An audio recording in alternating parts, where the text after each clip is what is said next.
crime de tortura, pela legislação internacional, são crimes imprescritíveis. E nós estamos vivendo agora no país, vivemos aí nesses últimos período pós-golpe para cá, infelizmente, apesar de todo o trabalho que foi feito de um resgate histórico de todos os crimes que foram perpetrados no período da ditadura aqui, gente fazendo odes a criminosos desta qualidade.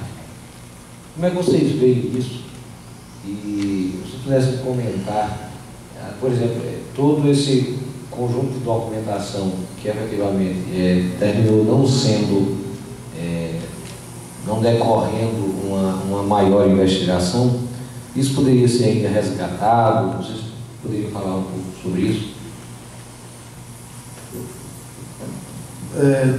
Todo trabalho, na verdade, ele nunca esgota totalmente o tema, né?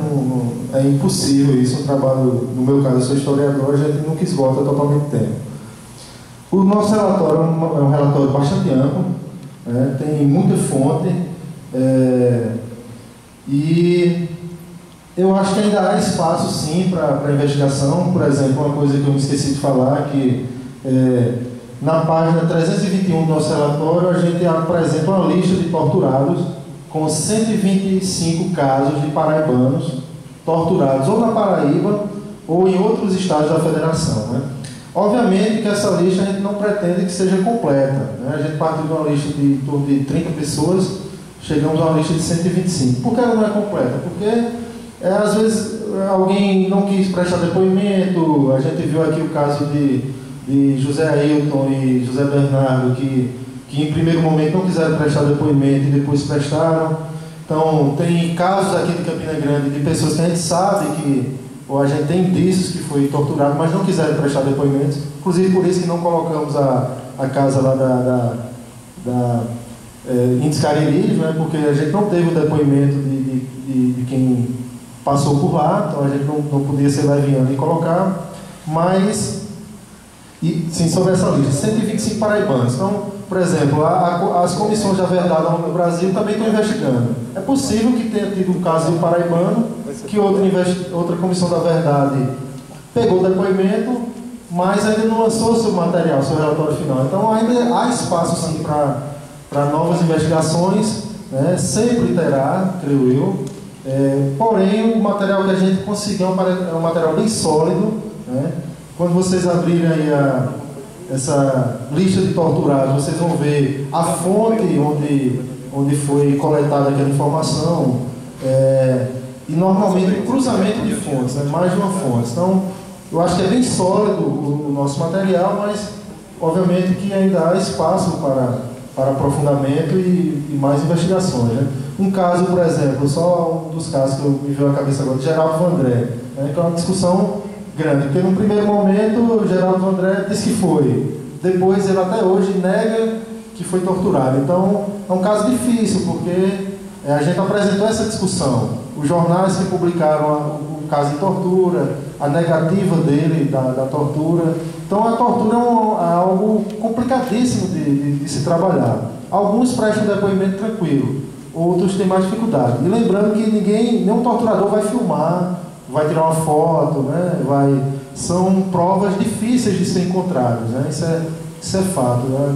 É uma investigação complicada, uma investigação complexa, mas que, vez por outra, essa palavra tortura não aparece, vez por outra a gente consegue informações concretas sobre isso, né? Mais alguém tem alguma pergunta? Por favor. Eu queria só colocar uma coisa aqui. Em 1964, 66, eu morava aqui em Campina Grande e minha irmã, ela professora, no início ela não era professora ainda, ela fazia curso aqui na Universidade Regional e eu era garoto, eu tinha uns 9 a 10 anos e ela me chamava porque a escola, a universidade, permitia que ela fosse para os bairros para fazer ensinamento às pessoas, à população nesses bairros, né, pobres, através Isso. E num determinado dia, meu pai tinha saído justamente com minha mãe e eu, por volta ali do Hotel Ouro Branco, meu pai quase teve um infarto. Vem um carro do Exército, sendo deslocado pelo oficial do Exército, e não sei quantos soldados, minha irmã no meio, e a gente ainda, meu pai ainda conversa um pouco, e minha irmã é presa, né? E eu não sei se ela chegou a ser torturada, mas sofreu muita pressão, porque várias vezes um sujeito que a gente tinha morado em Arapiraca, em Alagoas, e coincidentemente esse soldado do Exército aí foi várias vezes conversar com minha irmã, e minha irmã escondeu esse material numa casa de um amigo do meu pai, mas ela sofreu muita pressão, porque ela teve que, depois formou-se, foi querer fazer curso de mestrado e entrou na universidade, e quando ela ia para tirar o passaporte, era negado. E meu pai, coincidentemente, tinha um irmão que era da Polícia Civil e rasgou essa ficha dela. Foi quando ela conseguiu ir para a Europa. Mas foi uma pressão muito grande, né? Eu mesmo sofri, eu sou revoltado, eu confesso que eu sou revoltado, eu não confio nesses milica, eu não confio em nenhum. Mas eu confesso que estou aqui dando esse depoimento, e se for necessário ajudar, eu até ajudo aí o pessoal aí, se for necessário ter um contato com ela. Está entendendo?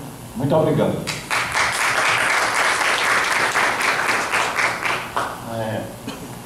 E geralmente tortura é uma coisa que acontece com a investigação, né? O particular, né? A gente paga um detetive, ele faz aquela investigação, a gente pega aquela pessoa, aquele segurança, aquele guardião, aquele anjo. Também é uma profissão que no país desde aí que até o presidente Temer, ele tem ultimamente colocado essa profissão como o capoeirista, né? Uma profissão que tem, e que a tortura ela acontece, a gente não vê, não fica fácil, é procurado, depois, e sempre um detetive atrapalha o outro. É uma coisa individual, mas em dupla, como tem na polícia, que é diferente, tem o P1, P2. Eu gostaria de saber no caso do Getúlio Vargas, que ele citou. Ele mesmo sendo um militar, né? Mas ele falou que ele foi morto ou assassinado, assim, ou foi torturado. Alguém mais?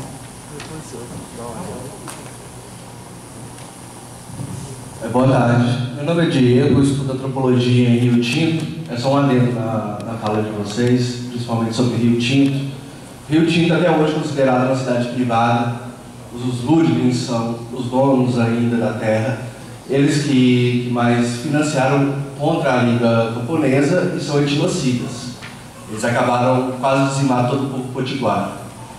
Outra também, o que fala sobre a polícia indígena. Durante a ditadura tem um documentário que chama Martí, de Vicente Carelli, que fala muito bem sobre essa milícia que foi treinada em Minas Gerais e depois foi atuar em várias etnias durante o país, tudo que fizeram. É só adendo, obrigado. Vou fazer um comentário sobre isso. Na internet vocês encontram o relatório Figueiredo, não sei se você já teve acesso, que foi um documento de investigação feito durante a ditadura militar, por encarregados do governo militar, justamente para ver os maus tratos que os indígenas sofriam por madeireiros. Então é um relatório muito extenso sobre isso.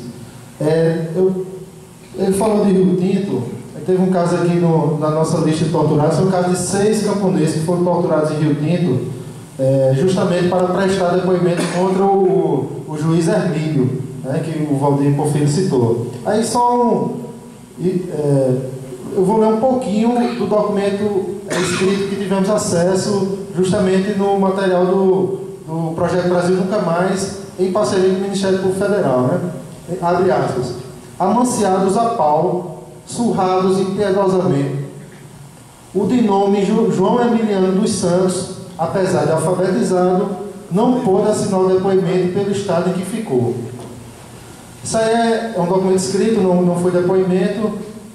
Tem bem mais aqui falando, né? Mas é o que eu disse, às vezes o nome tortura não aparece, né? Amanciados a